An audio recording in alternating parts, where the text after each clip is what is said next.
هامان وزير فرعون هو واحد من أبرز الشخصيات التي عرفت في التاريخ الإسلامي القديم، ويعتبر من الأمثلة البارزة على الجبروت والتكبر الذي يؤدي إلى الهلاك. قصته تأتي كمثال على قوة الله وعدله في محاسبة الظالمين. دعونا نتعمق في تفاصيل هذه القصة المثيرة.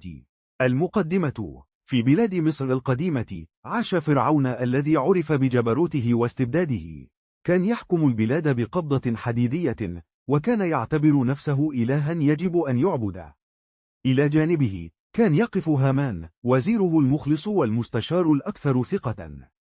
هامان كان يتميز بذكائه ودهائه، وكان يعتمد عليه فرعون في إدارة شؤون المملكة.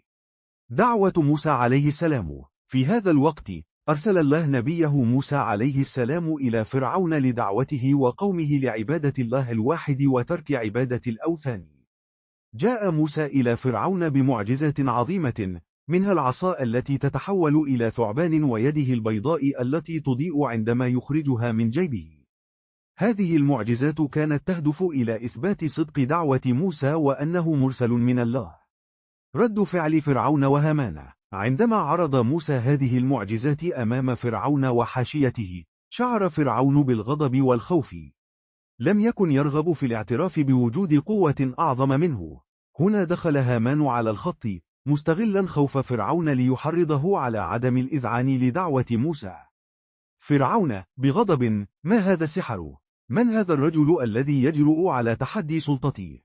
هامان بابتسامة خبيثة: إنه مجرد ساحر أيها الفرعون، لن ندعه يفسد نظامنا، سأتعامل معه. التآمر ضد موسى وبني إسرائيل.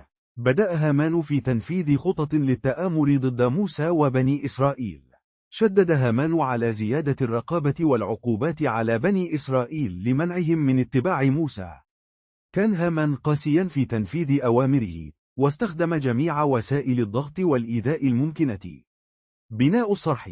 في إحدى محاولات فرعون لتأكيد قوته وتحدي الله، أمر هامان ببناء صرح عال يمكنه الصعود إليه. قال فرعون في القرآن: يا هامان ابن لي صرحا لعلي أبلغ الأسباب. غافر 36. كان هدف فرعون من بناء هذا الصرح هو الوصول إلى السماء والتحدي المباشر لقدرة الله. بدأ هامان في تنفيذ هذا الأمر بحماسة، وجمع العمال وبدأ في بناء الصرح. استمرار التآمر والظلم. رغم كل المعجزات التي أظهرها موسى، استمر هامان وفرعون في كفرهم وتكبرهم. كان هامان يعتبر نفسه فوق الجميع، ولم يكن يعتقد أن هناك قوة يمكن أن تهزمه. استمر في تنفيذ خططه الشريرة ضد موسى وبني إسرائيل، لكن الله كان يحمي موسى وأتباعه من مكائدهم. معجزة البحر الأحمر. عندما أذن الله لموسى وأتباعه بالخروج من مصر، قرر فرعون وهامان مطاردتهم بجيش ضخم. كان فرعون مصمما على القضاء على موسى وبني إسرائيل، وعند وصولهم إلى البحر الأحمر، جاء الأمر الإلهي لموسى بضرب البحر بعصاه، فانشق البحر وفتح طريقا لعبور بني إسرائيل. تبعهم فرعون وجيشه، وكان هامان معهم.